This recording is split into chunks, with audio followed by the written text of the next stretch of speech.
Welcome back to the Voyage of the Poodle channel, and thanks for watching. As you know, I have no experience and very limited knowledge, and my plan is to sail around the world with the two poodles. You can see that in my introductory videos. Today I thought I'd talk a little bit about the approach I use to learning how to sail, and everyone can have different approaches. My main idea was that in general, when I want to learn something, I need to learn from the experts and get a foundation, as opposed to what some people are saying, well, just go sailing with friends and learn that way. The other thing that was a concern to me is that I need to get a piece of paper that you finished a course so that you can certify it and proven that you've done the course to a certain standard. And that will allow me to get insurance for the boat, because with my limited knowledge and lack of experience, boat insurance, when I eventually get a boat, will be something that's very important. So in my thoughts, there are different introductory sailing courses, and I actually looked at all of them, and I'll try to put some more information in the form of slides later on in the video. But basically, the three countries that I looked at in terms of where to learn sailing and what the courses consist of are the Canadian one, the American one, and the British one. The Canadian one is called Simply Sailing, is their introductory course, and it just has basic cruising skills.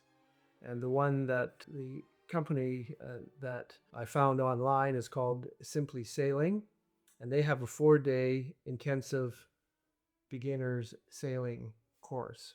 The second one is the American Sailing Association, which has an introductory course, ASA 101, which is basic keelboat sailing. And then they have a more advanced courses, 103, which is coastal sailing, and 104, which is bareboat cruising. And again, those can be administered in different parts of the US and also under the auspices of the ASA in places like the Grenadines and various other places.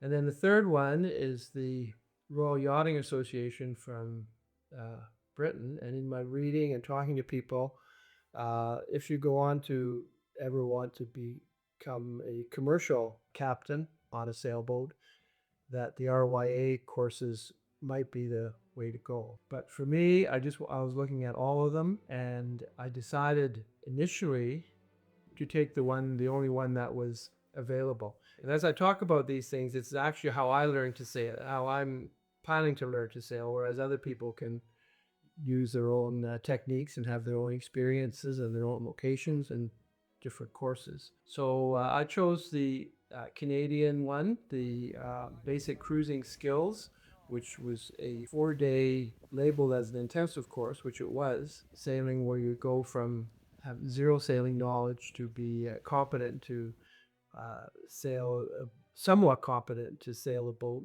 basically in good conditions during the day with calm winds. And I did that course about 6 months ago, and it was a very good course, quite demanding, and you had to do the prep ahead of time. And I'll put in a few shots from that course as well. Now, I also decided at that time that I would also do the American courses. So I did those courses at San Juan Sailing in Bellingham, and did the ASA 101 and the ASA 103 as introductory courses. And because it was available through the auspices of the Royal Yachting Association, I enrolled in the RYA Day Skipper course, which is online, but I wasn't able to do the 5-day boat afloat part of that course because there was just no availability. So that was my approach to learning how to sail and studying manuals. The ASA have a whole bunch of these books as well for their various courses. They're nice books, very complete. I like working with charts, so the RYA Day Skipper course comes with nice charts that you could look at. So that was the main thing to get some sailing qualifications and learn the basics of sailing. The other problem, which I will deal with in another video, is I have to convince Phoebe to come along on the sailboat. She is quite reluctant at the moment, but we're working on it and it will be a negotiation. So look forward to that video next time. Thanks very much for taking the time to watch this video. And as I always say, like and subscribe, and we'll see you next time. Phoebe, how'd you like to go around the world on a boat?